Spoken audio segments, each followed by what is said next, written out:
60,000 square ഫീറ്റിൽ BJP. സംസ്ഥാന കാര്യാലയത്തിന് പടുകൂറ്റൻ മന്ദിരം. തിരുവനന്തപുരത്ത് മാരാർജി ഭവന്റെ ഉദ്ഘാടനം കേന്ദ്ര ആഭ്യന്തരമന്ത്രി അമിത് ഷാ നിർവഹിക്കും. ബി.ജെ.പി. സംസ്ഥാന ഘടകത്തിന്റെ ആസ്ഥാനമായി പുതിയ മന്ദിരം ഉയരുകയാണ്. നമുക്കറിയാം, തിരുവനന്തപുരം തമ്പാനൂരിൽ മാരാർജി ഭവൻ പഴയ നിർമ്മിതി അതിരുന്ന സ്ഥലത്താണ് ഇപ്പോൾ വിപുലമായ രീതിയിൽ പാർട്ടി ഓഫീസ് തയ്യാറാവുന്നത്. എന്നത്തേക്കാണ് ഉദ്ഘാടനം? എന്തൊക്കെ സംവിധാനങ്ങളാണ് ഇവിടെ ഏർപ്പെടുത്തിയിട്ടുള്ളത്? മാരാർജിയുടെ പേരിൽ അറിയപ്പെടുന്ന ബി.ജെ.പിയുടെ പുതിയ ആസ്ഥാനം ഫെബ്രുവരി 13-നാണ് ഔപചാരികമായി കേന്ദ്ര ആഭ്യന്തരമന്ത്രി അമിത്ഷാജി ഉദ്ഘാടന കർമ്മം നിർവഹിക്കുന്നത്. ഈ ഓഫീസിന്റെ നിർമ്മാണം തുടങ്ങുന്ന സമയത്തും ഈ നിർമ്മാണത്തിന്റെ തുടക്ക സമയത്ത് കല്ലിടുന്നതും ബഹുമാന്യനായിട്ടുള്ള അന്നത്തെ അഖിലേന്ത്യാ പ്രസിഡന്റായിരുന്ന അമിത്ഷാജിയാണ്. അതിന്റെ ഉദ്ഘാടന കർമ്മം നിർവഹിക്കുന്നത് അദ്ദേഹം തന്നെയാണ്. വളരെ എല്ലാ സൗകര്യങ്ങളും അത്യാധുനിക സൗകര്യങ്ങളോട് കൂടിയിട്ടാണ് ഈ ഓഫീസ് രൂപമെടുക്കുന്നത്. Architect B.R. അജിത്താണ് അതിന് രൂപകൽപ്പന ചെയ്തിട്ടുള്ളത്. PRS ആണ് അവരുടെ നിർമ്മാതാക്കൾ. കേരള തനിമയിലാണ് ഈ ബിൽഡിംഗ്, ഈ കെട്ടിടം നിർമ്മിച്ചിട്ടുള്ളത്. അതായത് ഗ്രീൻ ബിൽഡിംഗാണ്. അതായത് നമ്മുടെ പ്രകൃതിയുമായി ബന്ധപ്പെട്ട് എല്ലാ സംവിധാനങ്ങളും ഉപയോഗപ്പെടുത്തിക്കൊണ്ടുള്ള സംവിധാനമാണ് ഈ കെട്ടിടത്തിന് രൂപകൽപ്പന ചെയ്തിട്ടുള്ളത്. 20 കൽത്തൂണുകളാണ് ഈ കെട്ടിടത്തിന്റെ ഒരു പ്രത്യേകത. പിന്നെ കേരളീയ വാസ്തുശില്പം അനുസരിച്ചിട്ടാണ്, കേരളത്തിന്റെ വാസ്തുവിദ്യ അനുസരിച്ചിട്ടാണ് ഈ കെട്ടിടം ചെയ്തിട്ടുള്ളത്. മേൽക്കൂരയാണ്, മുഖപ്പുകളാണ് അതിന്റെ മറ്റൊരു പ്രധാനപ്പെട്ട സൃഷ്ടി. പരമാവധി തടിയാണ് ഉപയോഗിച്ചിട്ടുള്ളത്. ഇതൊക്കെ ഇതിന്റെ പ്രത്യേകതകളാണ്. ഒരു കേരളീയ തനിമയിലാണ് ഈ ഒരു പ്രകൃതി സൗഹൃദ കെട്ടിടമാണ് ഇവിടെ രൂപമെടുത്തിട്ടുള്ളത്. ഞങ്ങളുടെ എല്ലാ സംവിധാനവും ബി.ജെ.പിയുടെ പ്രവർത്തനത്തിന്റെ, കേരളത്തിന്റെ ബി.ജെ.പി. പ്രവർത്തകരുടെ ചിരകാല അഭിലാഷമാണ് ഇവിടെ പൂർത്തിയാവുന്നത്.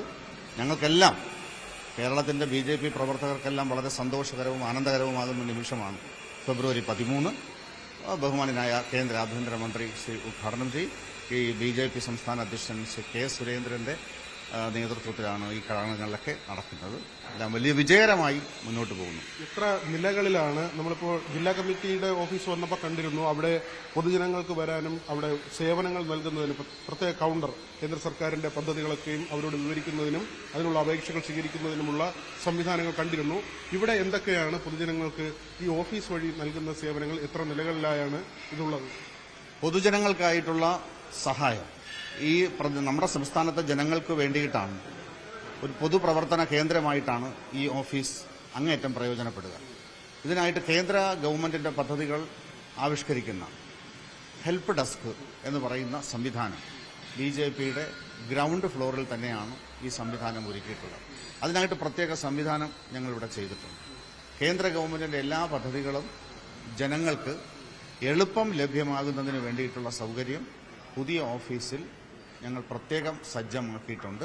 അത് നമ്മുടെ സംസ്ഥാനത്തെ ജനങ്ങൾക്ക് അങ്ങേയറ്റം പ്രയോജനം. എത്ര നിലകളിലാണ്? ഇപ്പോൾ നമുക്ക് 5 നിലകളിലാണ് നമ്മുടെ കെട്ടിടം നിർമ്മിച്ചിട്ടുള്ളത്. 2 ബേസ്മെന്റ് ഫ്ലോർ ഉൾപ്പെടെ 7 ഫ്ലോറുകളാണ്. അത്യാധുനിക സൗകര്യങ്ങളെല്ലാം ഉണ്ട്. മീഡിയ, സോഷ്യൽ മീഡിയ, അതുപോലെ തന്നെ ഞങ്ങളുടെ പാർട്ടി യോഗങ്ങൾ ചേരുന്നതിന് വേണ്ടിയിട്ടുള്ളതും എല്ലാ സംവിധാനങ്ങളും അതിനുവേണ്ടി ഒരുക്കിയിട്ടുണ്ട്. എത്ര സ്ക്വയർ ഫീറ്റിലാണ്? 60,000 സ്ക്വയർ ഫീറ്റാണ് ഈ ബിൽഡിംഗിന്റെ വിസ്താരം. ഞാൻ നേരത്തെ സൂചിപ്പിച്ചതുപോലെ കേരള തനിമയിൽ തന്നെയാണ്, പൂർണ്ണമായും ഒരു കേരള തനിമയിലാണ്.